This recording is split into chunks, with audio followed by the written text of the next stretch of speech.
Good afternoon, everybody. Good evening to me. I'm Eitan. I'm the Chief Executive of Challenger Energy. So I'll give you a brief overview and introduction to Challenger, and then I'll try and leave as much time as possible for questions, because that's usually the thing most people are interested in. So what is Challenger Energy? We're a junior AIM-listed exploration and production company with a focus on the Caribbean and Latin America. And really, we have two sets of assets. The first is we have some very large, very substantial offshore exploration assets in Uruguay. And then we have an onshore production business in Trinidad. We also have legacy assets. People who followed the company for a long time will know that we're involved in an offshore exploration drilling campaign in the Bahamas. As I say, we have these legacy assets, but they're quarantined. They're not really part of the business at the moment. And from a corporate perspective, whilst we're a small company, we have no debts, very low overheads. We operate a very lean business. And really, the reason I've highlighted Uruguay there on the slide is that Uruguay is the area which is of most interest to the company at the moment, where we're putting all of our time and attention, to the investor universe and to the oil and gas industry, for reasons I'll explain. And so that will be the focus of what I talk about today. Just very briefly, this slide, I'm sure these slides will be available, so I won't belabor them. But as I mentioned, we're a small company. Our market cap is around 9-10 million pounds, depending on the day. We have a very good roster of shareholders. About 75% of the shareholding in our company is in the hands of institutions and high net worth resource investors, a lot in Australia, which is where I'm from. I myself own about 6%, 7% of the company. So I'll leave that slide and people can look at that later. And then in terms of our senior management and our board, lots of bench strength, lots of experience in the industry over many decades. And like I said, a fairly lean team, very fit for purpose and really focused around the two parts of the business, Trinidad and Uruguay. So let's dive straight into Uruguay. And what is it that we have there? And it's pretty much depicted in one slide here. We have two licenses in Uruguay, the Area Off-1 license and the Area Off-3 license. Both of these are offshore, as indicated on the map on the left of that page. Between them, we are the second largest license holder offshore Uruguay. It's very large areas. And we've done quite a bit of work thus far on Area Off-1, where we've established three very sizable prospects, around 2 billion barrels or more of estimated ultimately recoverable oil. Area Off-3 is similar. It is big. It has high potential. And Uruguay is a really interesting place. I mean, firstly, it's ranked number one in South America on just about every index you can pick in terms of ease of doing business, transparency, lack of corruption, etc. And for reasons I'll get into now, it's also become one of the global exploration hotspots, literally over the last 12 months. So everything we're doing there is quite new and very exciting given what's been going on. And I'll skip over this slide, but again, it's what I said earlier. From a jurisdictional point of view, Uruguay is a really great place to do business. So why is Uruguay so interesting from an oil exploration point of view? The answer actually begins across the Atlantic in Namibia.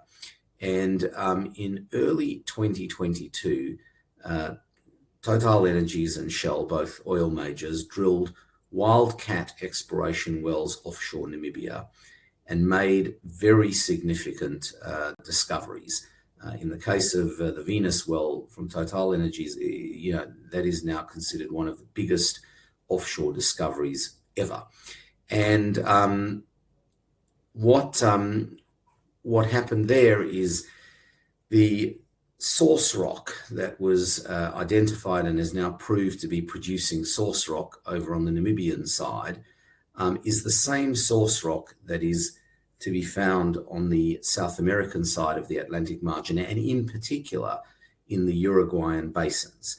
And so what's happened is these discoveries in Namibia have not only turned Namibia into one of the most exciting places in the industry, but have turned Uruguay into one of the most exciting places in the frontier exploration industry.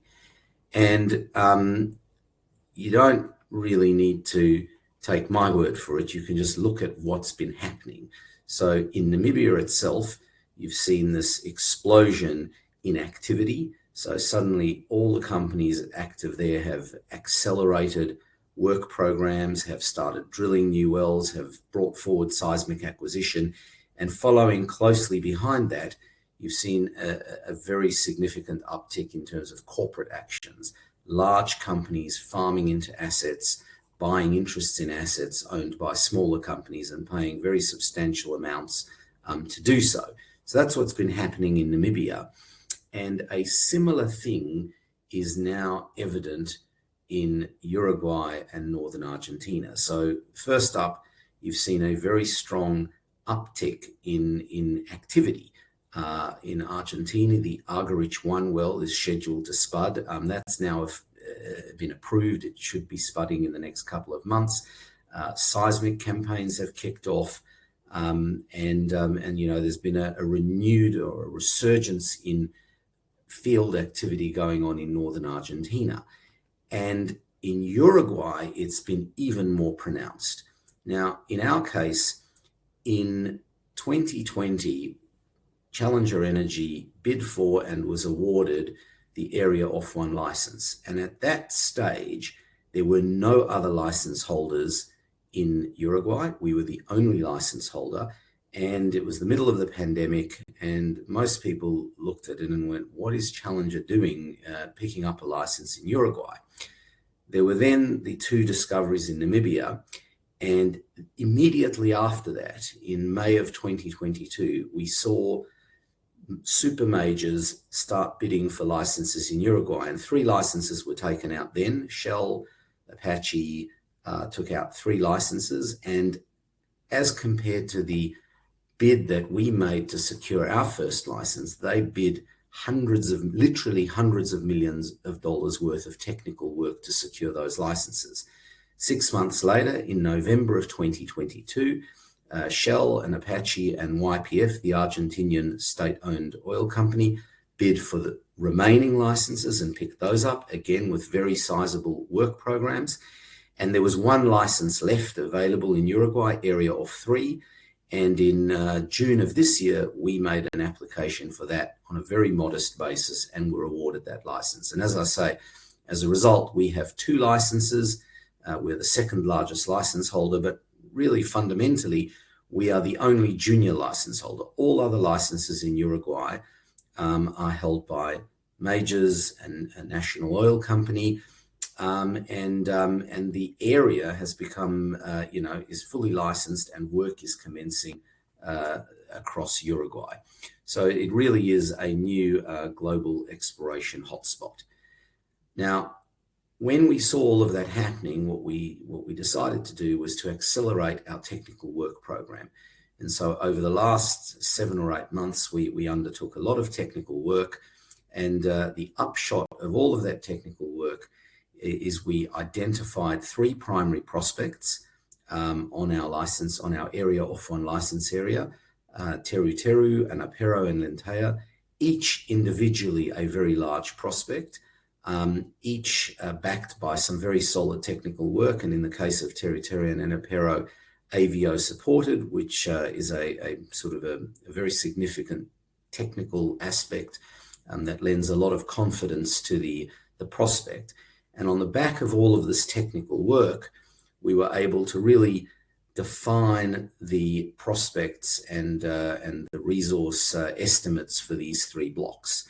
And they are very substantial. So across the 3 blocks on a sort of P50 or P mean, depending on how you want to look at it, average, we're looking at around 2 billion barrels of oil potential, and in a good case, it could be multiples of that. And this makes this block relevant, not just obviously as a challenger, it's a game changer for us if we succeed in what we want to do, and I'll talk about that in a second. But this is relevant to the global industry. I mean, a couple of billion barrels offshore in relatively shallow water is relevant to any of the majors, and so we're very excited about this. And as I say, we've picked up area off 3 as well. We haven't really yet commenced the same technical work that we did on area off 1, but we're in the early stages of planning for that. But we do know that from area off 3, from prior work, that there are equally some very interesting prospects there. And what we want to do is, do the same level of analysis and come up with the same level of the formal resource estimates, again, the sort of thing that we can then offer to others. And really that brings us to where we are right at the moment with our Uruguayan licenses. So as I said earlier, we're the only junior and we have prime license holdings in the region. The next step to take area off 1 forward and later to take area off 3 forward will be 3D seismic acquisition and then ultimately drilling of an exploration well. And for that, we need a partner. So we have commenced a formal farm out process. We currently have multiple parties engaged. There's a data room, there's management presentations, etc. And we are targeting getting a farm out partner and closing a transaction before the end of this year. And what I can say is things are proceeding as well as we could possibly hope. And the reason why we'd like to get that done this year, apart from the fact that it will validate everything we've said, and I'm sure will please our shareholders, is that it will enable us to participate in a multi-client 3D seismic acquisition sometime in 2024, which is the next major step forward for these licenses. We also, as I mentioned earlier, have a business in Trinidad. That business is a small production business. We have 4 onshore producing fields. We produce around 325 to 350 barrels a day of oil. That provides a certain level of income and activity for the company. We have a fully fledged staff and operation in Trinidad. And the objective in Trinidad is to steadily grow that business and to add production over time in a measured and reliable way. And so for the last 12 months, we've been doing a lot of work in terms of improving the operations and building the operational base and preparing ourselves to add new production and new licenses. And the first really important step in that process was a little bit earlier this year. In December of 2022, the Trinidadian Ministry of Energy and Energy Industries, they ran an open round for new onshore licenses in Trinidad. We bid for one of those licenses, the Guayare license, which is the largest available onshore license. And there was a rationale to why we did it. It surrounds entirely one of our main licenses, Gudron, and is adjacent to our Innis Trinity license. So we're able to manage and support this new license from within our existing operations. It is also, as I said, very large and is relatively underexplored by Trinidadian standards. There are also a lot of historic wells on the license from many decades ago that have been shut in, and we think that some of them can be brought back onto production almost immediately, so give us a near-term production boost. So we were very, very pleased when we were advised by the ministry that we were the party they had selected to negotiate a license with. There's still a bit of work to be done in terms of negotiating that license, agreeing it, and then getting on with the work program. but it is the first step in what we said we were going to do in Trinidad, which is really solidify the business, focus on our core area of expertise, which is in the southeastern part of the island of Trinidad, and then really try and build the business out from the two assets we currently have there, Gudron and Innis Trinity. So things are going well in Trinidad for us, and we hope to have a bit of news there as we go forward over the next couple of months. I guess that brings me to the very the point of investor events like this, which is why invest in Challenger. And I'm already seeing most of the questions are geared towards that. But look, I would say the following. Firstly, as regards Uruguay, we really do have high quality assets in what is a rapidly emerging global exploration hotspot. And if that's something you're interested in, there's really no other way to get exposure to Uruguay, as all the other licenses there are held by Shell, Total, YPF, majors. So this is exposure to a frontier exploration opportunity that is typically only available to oil and gas majors. It is high risk, but high reward potential. And that is not everyone's cup of tea, but if that is the sort of thing that one is inclined to invest in, then this is a great frontier opportunity. I would say, as you would expect me to say, that I believe the company is significantly undervalued. Really, you can look at just about any analyst, valuation or do your own. I would say that there's almost no value as yet being ascribed to the Uruguayan assets, and I believe that over time, if we deliver on what we say, and then that valuation gap will close. We said we were going to pick up assets. We said we were going to do technical work. We said we'd prove up the value of those assets. We've done those things. The next big milestone is we've said we're going to do a farm out, and we've said we're going to do it by the end of the year. And that is the next thing that is the real near-term value catalyst. So that in a very, I think I've whipped through that far faster than I was meant to, but I really do see a lot of questions popping up here. There are indeed. And so I thought I would, and I see some very familiar names, which would mean that people have seen these slides before and have probably heard the spiel before. And so I'd much rather focus my attention on trying to answer as many of these questions as possible. Right, let's get stuck into them, because there are a good number here. So there's one from William here, and there's a good few questions here in this. So I'm going to pick out the first one, and it is about the farm out, and you have mentioned the farm out, and you said it's on track, potentially to be done by the end of this year. If you can say any more on the farm out, that would be great. Well, we appointed an advisor. We are running this as a formal process. So, teasers went out across the industry. We received inbound inquiries from a good number of parties, and you go through a process. You sign NDAs. We have a functioning data room. We have had, I can't name names, but I will say that we have had more than a dozen high quality global brand names through our data room. And we are now heading into the European summer, and people go away and they analyze the data. They've all had a good look at the seismic. They've all had a good, the 2D reprocessed seismic work that we did, and the AVO analysis. And now it is up to us, and I guess our advisors, to herd the cats and get some offers on the table. And hopefully, one or more of those offers will be what we want.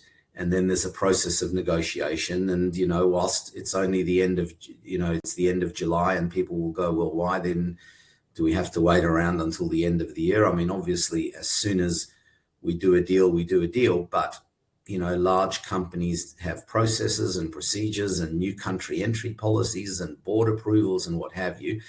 but things are progressing as well as we could possibly have hoped at this point in time, and now we're pending proposals. And that's pretty much all I'm going to say.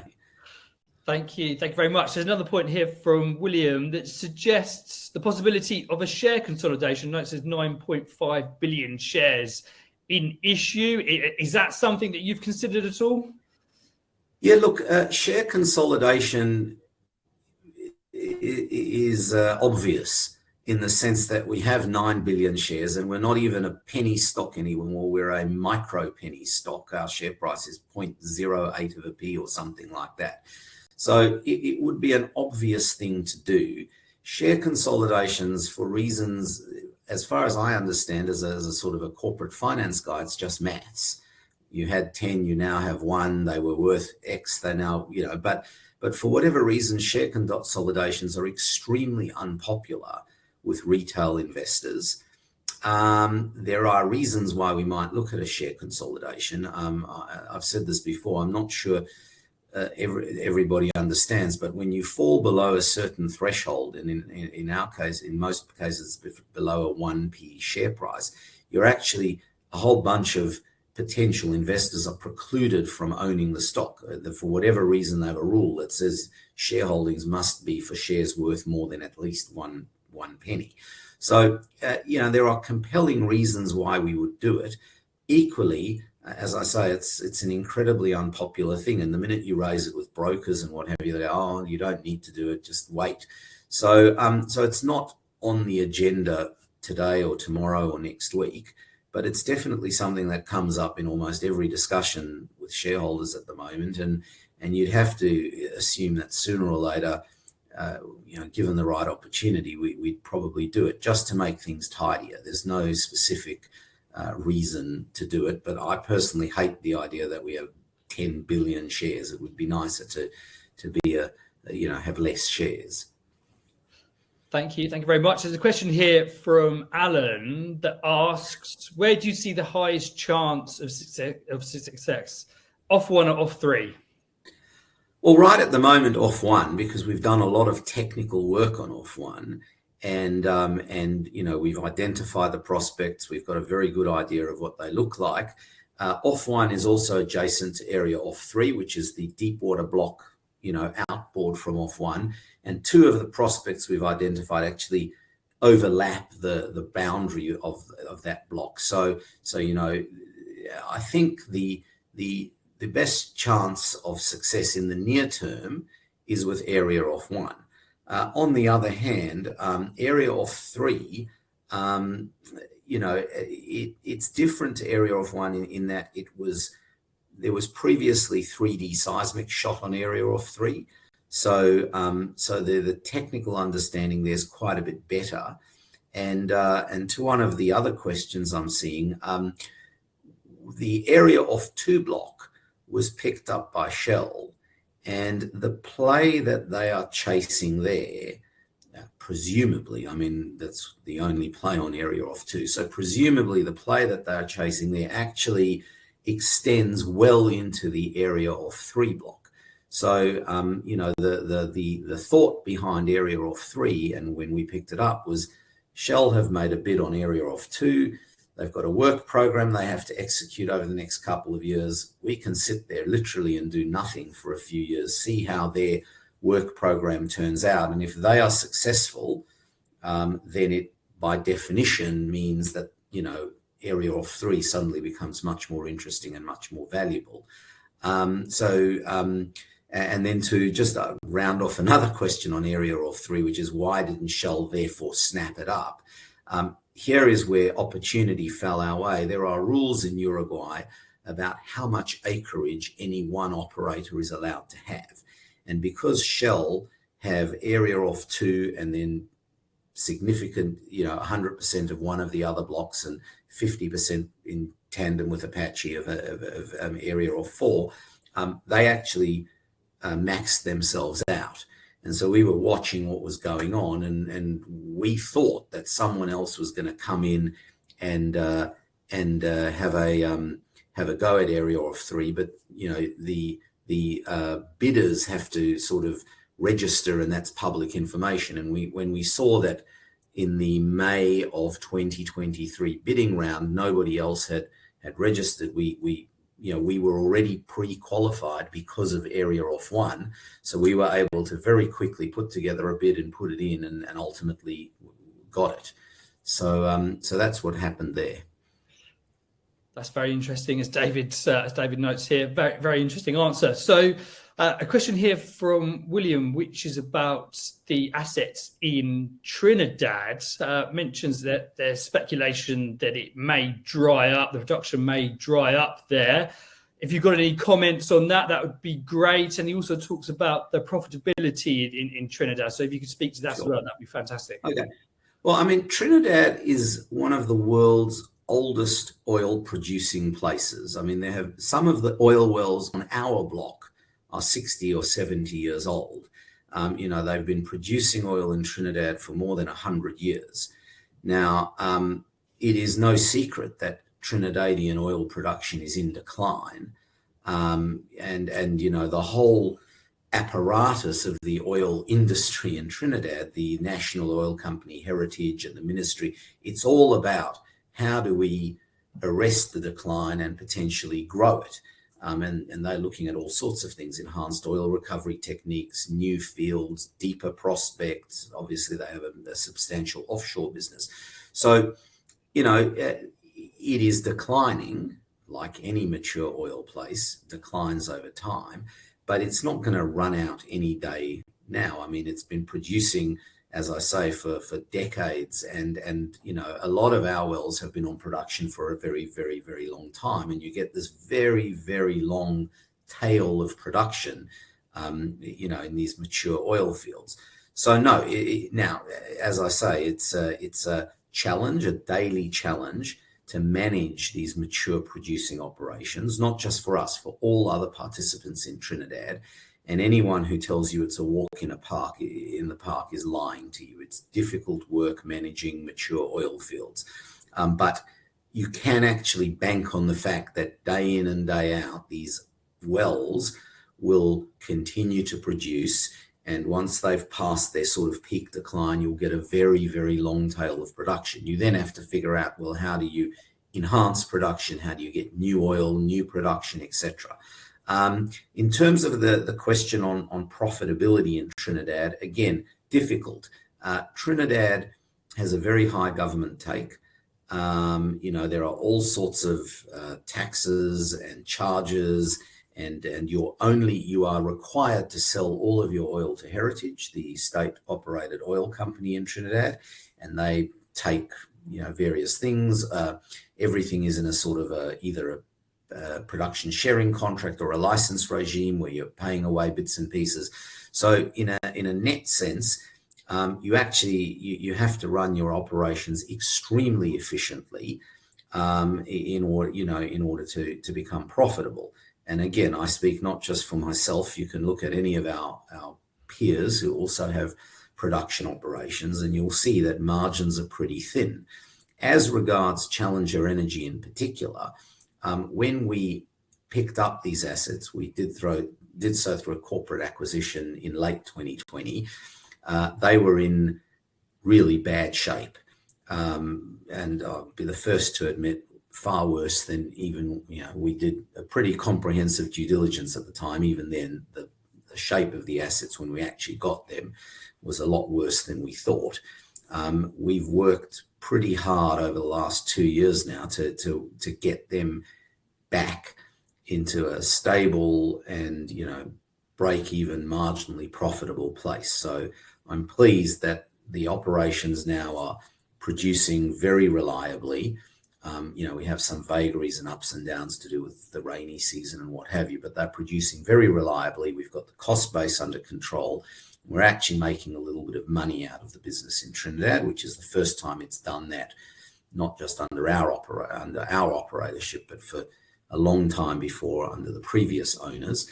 And now the job ahead of us is, how do we take what is now a nice but small production base and improve that, grow it. People who follow the company will know that last year we thought incorrectly that we could grow the existing production by managing things a bit better and deploying more resource into the fields and doing some enhanced oil recovery things. The answer was no, it didn't work. And so we changed tack and we're running the existing operations to maximize dollars. And at the same time, we're saying, well, now how can we access, inverted commas, new oil? And that's what sits behind our bid and hopefully our success in terms of picking up the Guayaguare license. We're looking at a couple of other new license opportunities, a couple of partnership opportunities, but the whole trick in Trinidad will be to grow the production base, spread the costs over a slightly bigger base, and just continue to try and maximize, derive some profit from it all. Thank you. So there's a couple of questions on this. So I think I'll ask quite a broad question here, and it's a question about funding and the potential for a placing going forward if the farm out doesn't work out. So if you're able to speak to that in any way, that'd be great. Yeah, I mean, in terms of the question, are we going to do a placing? People ask us this all the time. We raised money more than a year and 3 months ago. And when we raised that money a year and 3 months ago, we told everyone very clearly that that was enough money to last for 12 months. It's now lasted for 16 or 17 months. The reason it's lasted that long is that we have, we've really slashed the costs of the business over that period of time. We've managed the money we have incredibly tightly, like not a penny goes unaccounted for. And we have sold a couple of non-core assets and put in place a pipeline of cash coming in. And as far as a farm-in is concerned, a key outcome of any farm-in will be an upfront cash payment from a farming partner. So, the hope is that we don't need to do a placement. I'm a major shareholder. A placement will be somewhat dilutive of my shareholding. I'd rather not do one if we can. But at the same time, capital won't live for, the capital we have won't last magically forever. And certain elements of things are not in our control. I mentioned the Guayaguara block. When that block is officially awarded to us, we are going to have to start doing some work. That was never in our plans 12 months ago. We're going to have to pay some. There's a small sign-on fee that you pay to the government in Trinidad, etc. So, we don't have infinite capital. And at some point in time, we will need to secure additional capital. As I say, we've sold some assets. We're pending some receipts. We hope that we'll see a big chunk come in the door through the farm out, in which case we don't, we'll secure more money, but without having to do a placing. That's the default. Thank you very much. So there's a question here about Guyana and where that fits into your plans. It asks about the impact for the overall company and what you're doing elsewhere. So if you could provide some details on that, that'd be great. Well, no, I mean we don't have any operations in Guyana. Guyana is a good example, though, of what happens, when a place starts from nothing. And discoveries are made, and as we hope will happen in Uruguay. I mean, Guyana is the success story of the industry of the last decade, and they now are seeing enormous production, and money is raining down on the nation of Guyana and the oil companies who've succeeded there.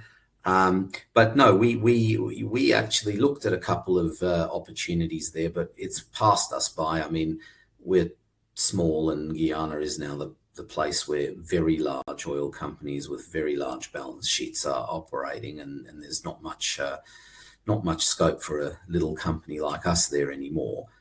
So it doesn't sort of fit within our plans or anything, but it's a very nice example of what happens when things go right. Thank you very much, Ethan. So it looks as though that has addressed all of the questions there. You did pick some out yourself there. There's a lot on off 1 and off 3, which you answered. So Can I mean, there is one other sort of general question, which if you don't mind, if I've got carry a on. Yeah, of course. I mean, people ask all the time about the share price. Okay. And as I say, I'm a shareholder. Would I like the share price to be higher? Yes. Does it bother me that it hasn't really moved in the last 12 months? And if anything, it's gone back a little bit. It bothers me enormously. But I can't control the market. I can't wave a magic wand and suddenly the share price is better. My job as the CEO and the job of the people who work in the company is to deliver on what we say we're going to do. Okay. And thus far, I think we've done an okay job.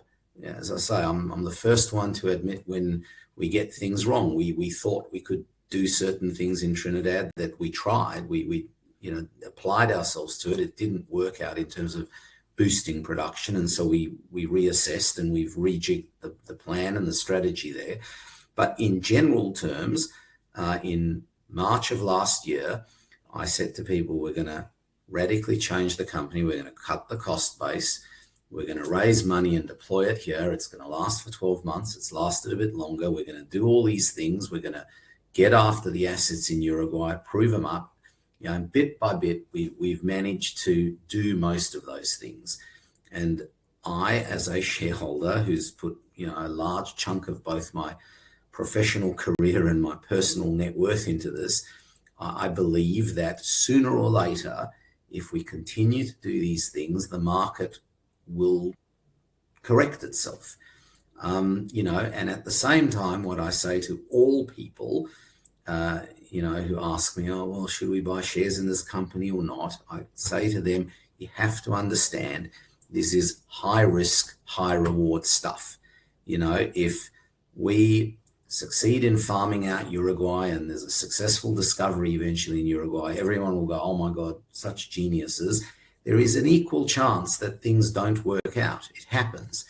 And that's the binary outcome on these things. And there are people who get it, who invest on that basis, like me. And then there are, you have to understand it's frontier exploration, high risk, high reward, and really the ultimate outcome is thousands of feet underground, which is impossible to know definitively in advance. But what we as the management of the company can do is deliver what we say we're going to. And as we progress that way, hopefully the market will get it in the end. Thank you. So there are a couple of points here, and this is a general question, Ethan, and it'll be good to get your perspective on the overall market that you're operating in at the moment and how you feel investor perception has evolved over the last 2 years since the pandemic. Well, sorry, repeat. Can you? So looking at the oil and gas industry as a whole, it'd be good to get your perspective of how that has evolved, the interest that you're seeing in a company such as yourselves, and your views on how that is moving. Of course, there was a big push towards ESG, and look, that was from an investor point of view, it's undoubtedly become harder. Day by day, there, even little things in Uruguay, we have to put up a bank guarantee 10 years ago to the government in support of our work program commitments. 10 years ago, getting a bank guarantee was a formality. You filled in some forms, you got your guarantee. Now there are hardly any banks that will deal with an oil and gas company on this. It's now no longer okay. ESG requirements, etc. The universe 10 years ago, when I started doing this sort of, even longer, when I started doing this sort of thing, the universe of people, of funds, of high net worths, of family offices who are interested in this kind of high risk, high reward frontier exploration stuff was quite large. That's shrunk. And so it's much harder to get in front of people. It's much harder to get people's attention, etc. What that has done is it means that marginal stuff is becoming more and more difficult.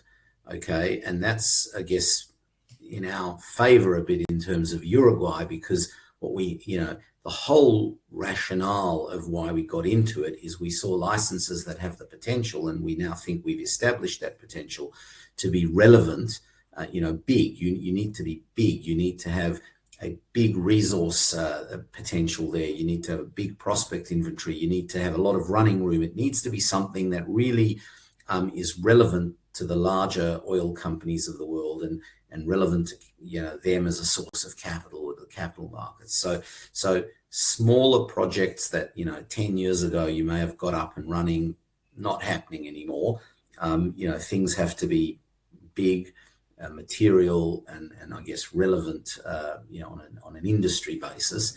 But it's undoubtedly getting tougher and tougher from a small company point of view. You just soldier on. Thank you. So as Alan has said, very honest and frank presentation and answer to the questions there, Eitan. Thank you very much. Thank you very much for taking those questions. And thank you very much to the audience for fielding those questions to Eitan.